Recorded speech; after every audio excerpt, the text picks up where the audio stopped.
Evening, folks. Billy here again with another video for you. Anybody wants a sticker swap, just get in touch. I'm going to be putting a board on that wall there, so stickers, if you want to send us some stickers, I'm going to set an email address up so you can get in touch with me. I think that's the best way. So this project, you've probably seen from the thumbnail, is like a pair of, like, I don't know what you'd call them, what you'd use them for. They're that versatile. They've got like loads of uses around the home.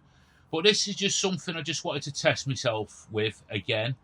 It's about learning. I've done sort of like a bit of a basic design on the box section with it. It's just that I just wanted to try out a bit of tapering and a few different bits of ways of putting things together, which was easy. And, you know, for all you guys out there that want to have a go at something like this, do it, because if I'm doing it, you can do it, trust me. So for this build, I'm using a combination of 8x1 pine, or 1x8, you guys in the States say, and 2x4s. I'm just marking it down to all the cut sort of sizes and whatever. Do you know pencils? I keep losing pencils and tape measures. I know it's everybody uses tape measures and pencils and they keep losing them, but for some reason you wouldn't think I'd lose them in this little small space I'm in. But yeah, all the time losing them.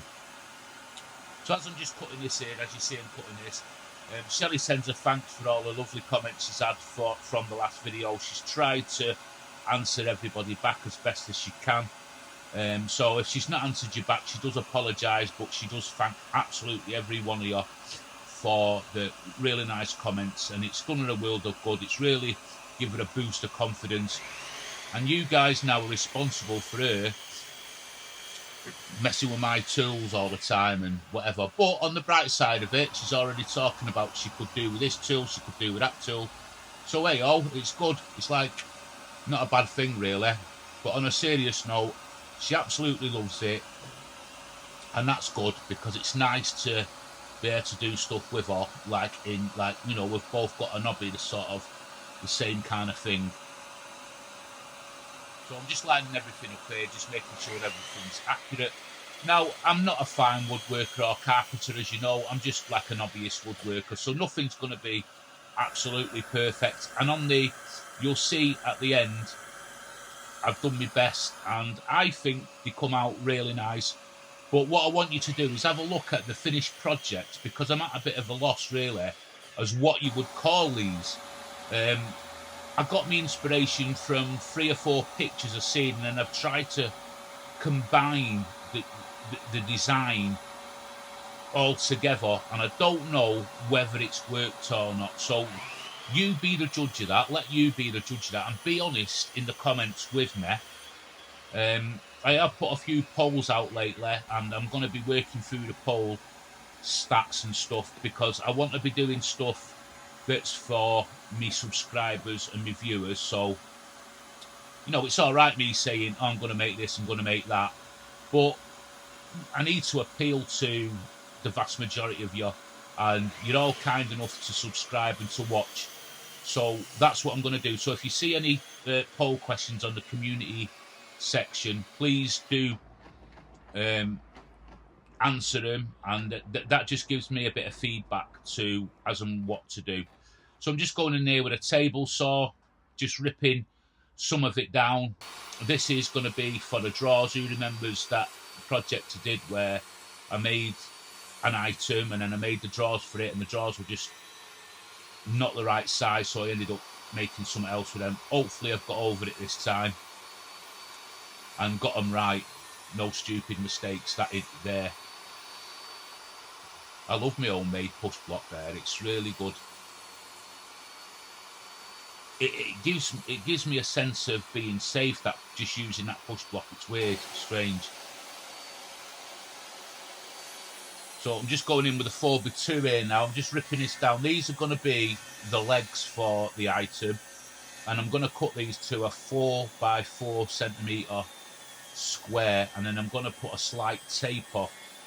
You won't really see the taper, but if you don't put the taper on, it'll just look too chunky, if that makes sense. And the little slight tape of the slither I take off just makes all that difference to the look. So I'm just marking up there. I think it was 30 centimetres, and then just coming in, I think it's 1.5 centimetres from the end. So I'm going to take that off. So it's just very slight. So my micro jig, tapering jig, you can use this as a jointing jig or whatever. Just at the bottom there, just make sure when you're using the clamps, they don't stick out underneath the bottom, because you don't want that to run into your saw. Just line it up, make sure it's nice and even, nice and tight and steady. It works really well. Just take your time lining everything up. I mean, you see some people, like, all them down there, just make sure that the clamps don't come through there, because it'll hit your blade if it does. You see some, like, woodworkers, and they, you know, they breeze these kind of things, but we're all hobbyists and beginners and stuff like that, so just take your time, there's no rush.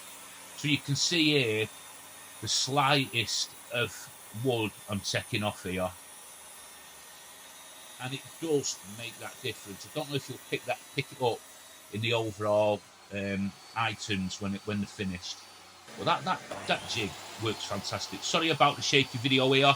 I always trying to do different things with the camera and stuff like that, and this obviously didn't work, but I thought I'd leave it in to show you. I had it set near where the table saw was, and you know, it's all learning, isn't it? We're learning. I'm still learning about YouTube. I see, you know, when you watch these YouTube videos, some of these guys have put these videos together with all the different camera angles and all that. Honestly, it must take them ages.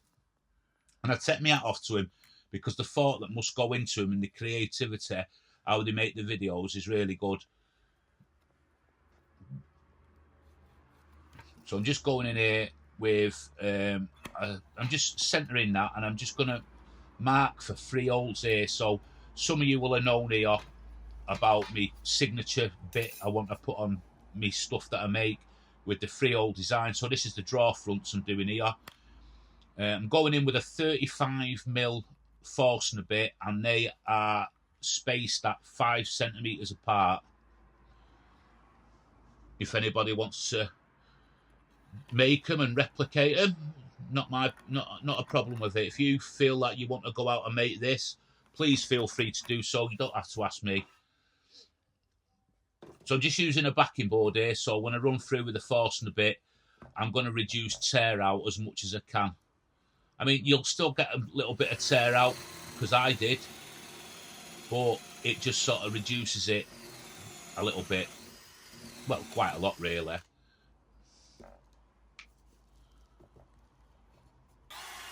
And I'm just, normally I use a round over bit, but I'm using a chamfering bit today with the palm router. I just thought I'd try the chamfering bit. The round over bits, I don't know what, sometimes you just like trying different things, and the chamfering bit, I think it just gives it that more cleaner, modern sort of look that I'm aiming to progress to down the road. So all these little bits.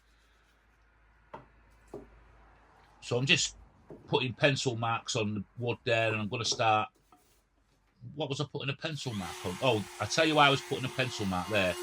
Is because it was just because of the chamfer. I don't want to run onto the back where the legs are going to attach to the carcass of the item that I'm making. So I wanted to make sure I just chamfered round where the cut was on the, you know, where the taper was, and up to the top there, just to give it that chamfer on the outside of the item. I hope that makes sense to you. If you made sense of that, 10 out of 10, because it didn't make sense to me, but there you go. And just take your time with the router.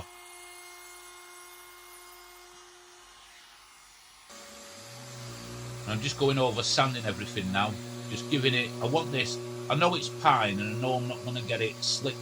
No matter how much sanding you put down on it, I'm not going to get it super slick like you would if it was like an oak piece or a maple piece or a walnut or something like that.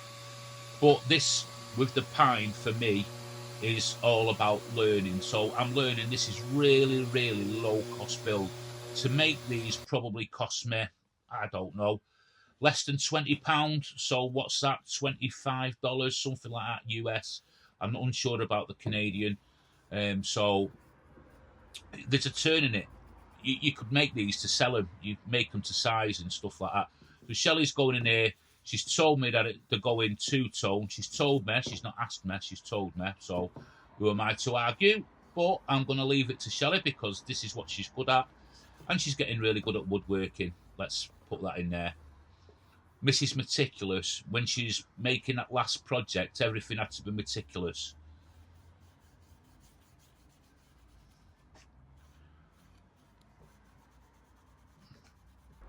I'm going to set up something where I can show other subscribers and that their sort of project that they do.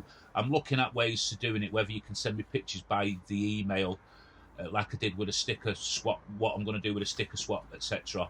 And then I can put some pictures on my videos of other makers, because I think that'd be nice, because it's nice to know what other people are doing, and it's nice to see other people progress through this journey we're all going on, because this is a journey we're all on and checking on it. So, you know, maybe in 3 years' time when you're doing this, we're all sort of up there, but the enjoyment is just getting out of the house, getting something made. It's good for your headspace, it's good for your body, you know, and it doesn't matter if you're unwell or, you know, you've got problems or whatever. Just get out, go out for that hour, do something, whatever hobby you've got. It doesn't have to be woodworking, but just get out in that fresh air and smile and make yourself feel good. So I'm just going in here with 35mm torque screws. This is all it needed, this and the glue, and I just made sure everything was super square on this. Now here's where I'm getting worried, because last time I sort of made something similar, the drawer didn't fit in the end because I made them two different sizes. I'm just rubbing over the plug ends. They are a bit tight. This is old antique furniture plugs I've made from an old antique chair, so I'm just going to go in and plug. Anyway, you see, you'll see a screw. I'm just going to plug, apart from the inside of this little carcass. So these are just butt jointed. I could have done different joints here. I could have done miters, but I just wanted to try a few things that I was looking for in like a design aspect, if that made sense more than anything. So I'm having to check here for where the tapers are. Now off video, what you don't see here is I actually put one of the legs on the wrong way around, and I just went back and rectified that, took it off and put it on the right way around. I suppose a lot of people have made that mistake, so if you've made that mistake, please feel free, don't be shy, and let me know. Let me know where you're all from as well. I know I'm going to get like a weather report from Texas very soon, but that's good. I love it. I wish we had some of the water. I wish we had a bit of Texas weather here as well. The nights are drawing in sort of here. What that means is to you guys in the States, darker earlier. We have like a weird sort of, you know, round about 4:30 in the afternoon, it starts getting dark here now in the UK. Well, where we are in Derbyshire anyway. And it's getting cold. Subscribe to the channel if you can. So I'm just going over, just refining this here. I don't know whether this was the right way or the wrong way. It was just a bit tight at the top, and I just had it in my head that it would take absolutely ages just using a normal sander. So as you can see there, I'm just going over, rubbing over with a 320 grit paper. I wanted the legs exposed on the outside of the carcass. Now I was gonna set them back even more with some dowels and sort of make it look like a floating carcass, but it's just a bit out of my sort of league at the minute, that. But on something I will do it in the future. So Shelley's just going over everything with stain here, and she's going to use the hard wax oil to finish. I'm going to be making future projects, some small home decor stuff, so subscribe to watch them. You know, I'm getting a vibe that people like the small home decor as well, so I'm going to put a bit of something for everybody into the channel. Look at the difference in that application there to that other leg where she's not gone on. It just makes it pop, even though this is not, like I say, fine furniture. Just going over some brie wax, just to the insides of the carcass and the sides of the drawers and underneath. Just make sure you're in a ventilated area here. I've got that open space there at the side of my son, fine. It stinks, this stuff, brie wax. Just wipe it on with a wire wool, 4 zeros. Leave it 5-10 minutes and just go back and rub it off, and everything's super slippy on the inside there. So there they are, finished. Let me know in the comments what you would A, use them for, and number 2, what you generally think of them. They are quite large. They stand 60 centimetres tall, these. Or I should have put a chair at the side of them to show. But let me know what you think, and be honest. It doesn't matter what you think. Let me know. I like them. But I know they're versatile, but what would you use them for?